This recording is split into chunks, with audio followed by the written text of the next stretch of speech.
Webquest, okay? So, first of all, to present Webquest, I'll tell you a little bit about the story of it. The concept of Webquest was developed and named by Dr. Barry Dodge, Professor of Educational Technology at San Diego State University. It is a tool based on internet resources. Sorry, teacher, I didn't understand. What does Webquest mean? Okay, in other words, Webquest are activities that was created to solve problems. Use the internet resources as a tool to help us.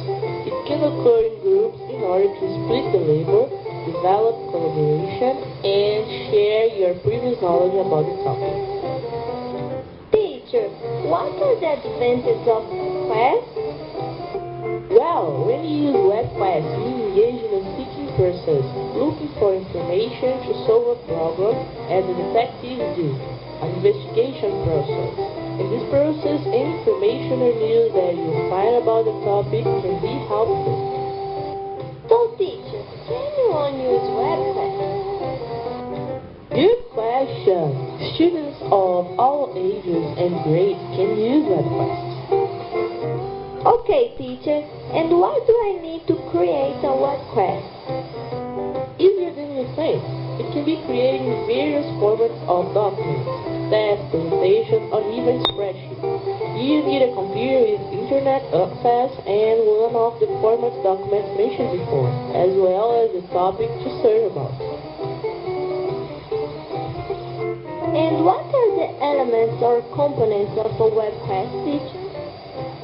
So, a Webquest should be organized in a step way to let the process easier. These attributes include an introduction, a task, a resource, information source, a process, an evaluation, and conclusion. Last, look at this chart as a summary of the Webquest elements. Introduction. It supplies background information on the topic and sets the starting point to the investigation or activity. The second step is the task. It includes a definite piece of work. Also, the activity is in the interest of students. It often identifies roles for cooperative group work. Third, it's resources. It provides links to high-quality internet-based resources that students will use to complete the activity. Furthermore, links may be embedded in this process. The fourth step is the process. It's a step-by-step guide for completion of the activity. It should provide a clear description of exactly what students should do to complete the task. The fifth step is evaluation. It should make clear exactly what students should do to be successful. It's usually delivered in the form of a checklist. And the last one is conclusion. It develops a shutdown to the activity and summarizes what students may have learned as a result of completing the activity. Oh, it summarizes the idea. What's the best way to use Webquest?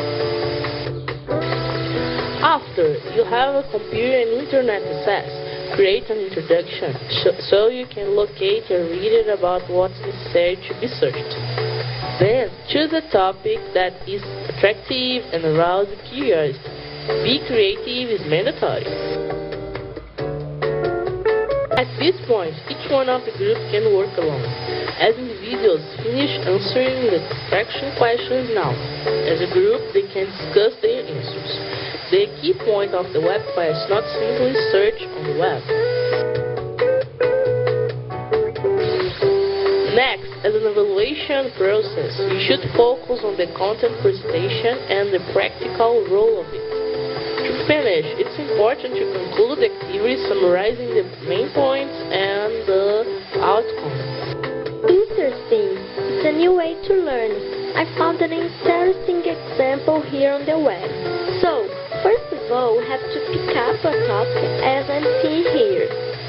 This example is related to science, more precisely to the care of our planet in the future. The title of it is Home of the Future. To start, there is an introduction to set what's going to be addressed. The introduction is a short paragraph, a quotation, as this example used. The words climate science have provided us with a clear message that the balance of evidence suggests humans are having a discernible influence on global climate. What is required is sober, sensible but forward-looking action to reduce greenhouse gas, and this is the approach my government will adopt. These were words of Prime Minister of Australia on November 15, 1997. After that, I see a reflection question and a task. What should Australia do about its greenhouse gas emissions? The task to make a list of recommendations for houses or schools of the future. The next step of a Webquest is the process.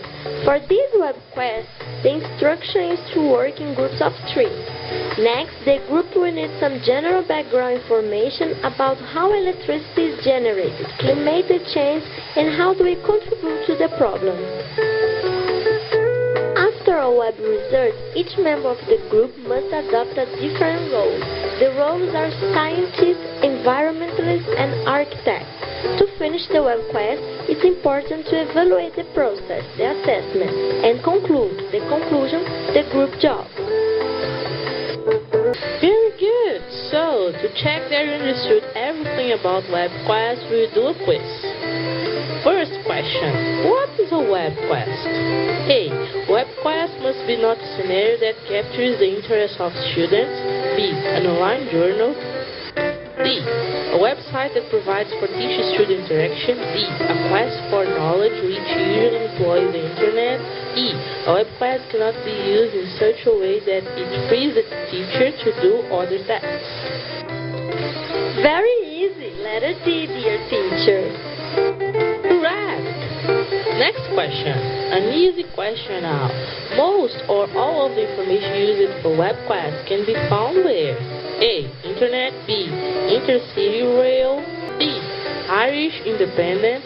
D. International Football Association. E. Encyclopedia. Very easy. Certainly letter A. Good. Next question. In which section would you find the instructions for carrying out the task? A. Introduction. B. Evaluation. C. Conclusion. D. Resources. Or E. Process. I'm not sure. I'm in doubt between two options, but I think the correct answer is letter A. Oh, so sorry, but it's wrong. The correct letter is E. A good process lays out the task. It should be clear to the point. It should include group work, hyperlinks, and support to ensure student success. The fourth question. How can learners check their progress and know how well they are doing? A. By looking it up in the phone book. B. By using the evaluation form. C. By looking at the news on the telly. D. By asking their mates. E. By phoning Joe Duff. I have no idea. This question is very hard. I guess it's letter B. Congratulations! Your answer is correct. So now complete this sentence. A good Webquest topic. A. Should be tried to curriculum standards. B. Should effectively use web resources. C. Should require students to go beyond just comprehension. D. All of above. E. None of above. I think all of answers are correct. Yes, you're right. Now, answer if it's true or false. All resources in the Webquest should be provided by the teacher. Based on what you explained to us, I think it's true. Good job, it's correct. The last one. Tell me if it's true or false. The student must provide an artifact at the end of the Webquest. Of course it's true, teacher. Good job! It's correct. Very nice job, class. class, all of you understood very well the meaning of Webquest. Now, it's your turn, my students. For next class, make your own Webquest. Any subject? Yeah, you can do it about anything. Awesome! I'm so excited to prepare a Webquest. I have a lot of ideas. Oh, look at the time. Let's have a break. Yeah, teacher! Oh, I'm very pleased because my students understood the main purpose of a Webquest.